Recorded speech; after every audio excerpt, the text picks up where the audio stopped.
Hello दोस्तों, कैसे हैं आप लोग। उम्मीद है आप सभी अच्छे होंगे। दोस्तों, जैसा कि आप सभी को पता है कि आयुष काउंसलिंग शुरू होने वाली है और कुछ स्टेट्स में शुरू भी हो चुकी है।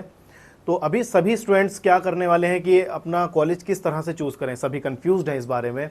तो हमने कुछ पॉइंट्स कवर किए हैं जिनके बेसिस पे आपको कॉलेज चूज़ करने में आसानी होगी। ठीक है, हम बात करते हैं वीडियो के अंदर सबसे पहले लोकेशन के बारे में। अगर आप कोई भी कॉलेज चूज़ करने जा रहे हैं, सबसे पहले उस कॉलेज की लोकेशन देखिए कि लोकेशन क्या है, वहाँ की लोकेलिटी क्या है, ये पता होना बहुत ज़रूरी है। क्योंकि 4.5 ईयर्स आप वहाँ पर एकेडमिक में रहेंगे। ठीक है, आपका आना जाना रहेगा, घर आएंगे जाएंगे, और ट्रांसपोर्ट में कोई प्रॉब्लम ना हो, इसको देखते हुए, ये सभी चीज़ों को कवर करते हुए लोकेशन को फर्स्ट नंबर पे हमने रखा है इसके अंदर। दूसरे नंबर पे बात करते हैं इंफ्रास्ट्रक्चर की। कॉलेज की बिल्डिंग कैसी है, हॉस्पिटल कैसा है। कुछ कॉलेजेस में ऐसा है कि कॉलेज और हॉस्पिटल एक ही बिल्डिंग में है, यानी कि ज़्यादा स्पेशियस नहीं है, तो उस चीज़ को अवॉइड करना है। हमें कॉलेज की सेपरेट बिल्डिंग होनी चाहिए एकेडमिक हमारी, हॉस्पिटल हमारी बिल्डिंग अलग होनी चाहिए, और इंफ्रास्ट्रक्चर अच्छा होना चाहिए जिसको देख करके पेशेंट भी आए वहाँ पर। ठीक है, अब बात करते हैं एकेडमिक्स के बारे में।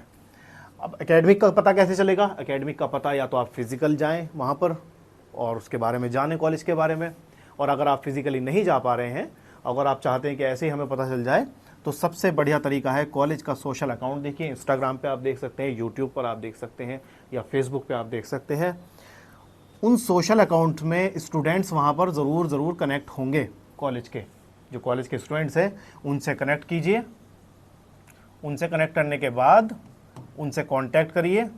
ठीक है, और कांटेक्ट करके उनसे जानिए कि कॉलेज का एकेडमिक कैसा है, वहाँ के टीचर्स कैसे हैं। ज़्यादा बातें मत करना, क्योंकि हर कोई अपने कॉलेज से सेटिस्फाई नहीं होता। मोस्टली 90% बच्चे अपने कॉलेज से सेटिस्फाई नहीं होते हैं। लेकिन आपको जो मेन पॉइंट्स हैं वो कवर करने हैं, क्या कि वहाँ का एकेडमिक कैसा है, वहाँ के टीचर्स कहते हैं, क्लासेस रेगुलर चलती हैं या नहीं चलती हैं, ये सब चीज़ें देखनी है। एक कम्युनिकेशन गैप तो नहीं है कोई टीचर्स के अंदर। कुछ कॉलेज में हमने देखा है कि साउथ के टीचर आ जाते हैं, उनको हिंदी बोलनी नहीं आती, स्टूडेंट को इंग्लिश समझ नहीं आती उनकी, तो कम्युनिकेशन गैप बन जाता है। ये चीज़ भी बहुत ज़रूरी है। उसके बाद बात करते हैं कैडेवर की। मेडिकल कॉलेज में कैडेवर एक बहुत बड़ा रोल प्ले करता है। जी हाँ, कैडेवर से ही आप सीख पाएंगे बॉडी की एनाटॉमी क्या है, उसकी लोकेशंस क्या है, ऑर्गन्स के लोकेशंस क्या हैं। बहुत सारी चीज़ें हमें कैडेवर से सीखने को मिलती हैं। कुछ कॉलेज में कैडेवर एब्सेंट है, बिल्कुल है ही नहीं। वो इवन मेरी एक दो कॉलेज में कुछ स्टूडेंट से बात हुई थी, वो कह रहे हैं सर कैडेवर आज तक हमें देखने को भी नहीं मिला, वर्क करना तो बहुत दूर की बात है। कैडेवर को मतलब हर कोई कॉलेज में नहीं दे पाता है, तो इसलिए कैडेवर को देखना बहुत ज़रूरी है। इसी से आपको एक अच्छा एनाटॉमी पढ़ने को मिलेगा।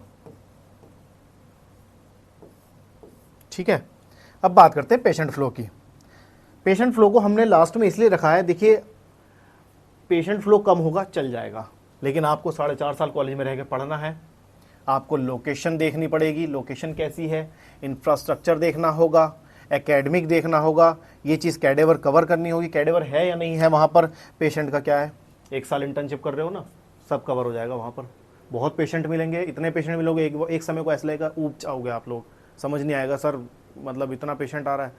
पेशेंट का फ्लो मत देखो ज़्यादा, पेशेंट कम होगा तब चलेगा, लेकिन ये पॉइंट्स कवर करने बहुत ज़रूरी हैं। बात करते हैं फ़ीस स्ट्रक्चर के बारे में। मोस्टली यूपी के अंदर जो फ़ीस शुरू होती है वो 2,04,600 रुपये से शुरू होती है, जो बेसिक फ़ीस है। इससे ज़्यादा ही है, 2.5 लाख भी है, 3 लाख भी है।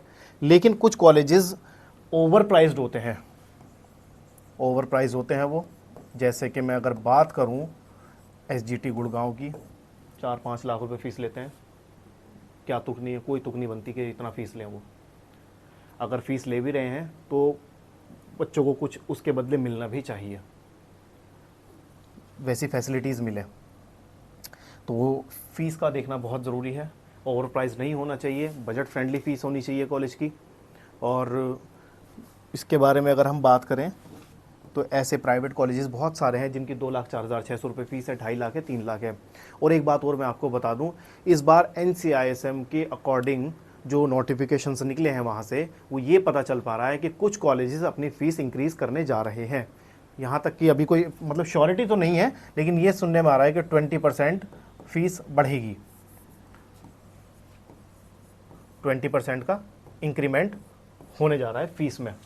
तो एडमिशन लेने से पहले आप लोगों को कंफर्म करना होगा कि ये फ़ीस हमारी कितनी बढ़ने वाली है, या फिर जो हमें शेड्यूल में मिली है वही फ़ीस रहेगी या फिर बढ़ेगी भी। अगर बढ़ती है तो ध्यान से सोच समझ के आप इसका चयन करें। और मैं तो ये कहता हूँ कि गवर्नमेंट को भी इस बारे में सोचना चाहिए।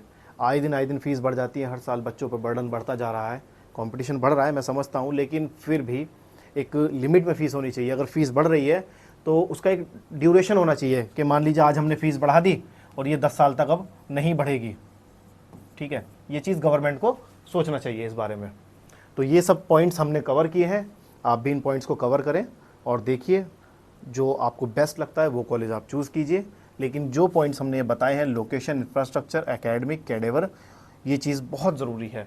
इन्हीं से आपका आने वाले जो आप फ्यूचर डॉक्टर बनने वाले हैं ये सब निर्भर करता है इस पर आपका, ठीक है। Thank you.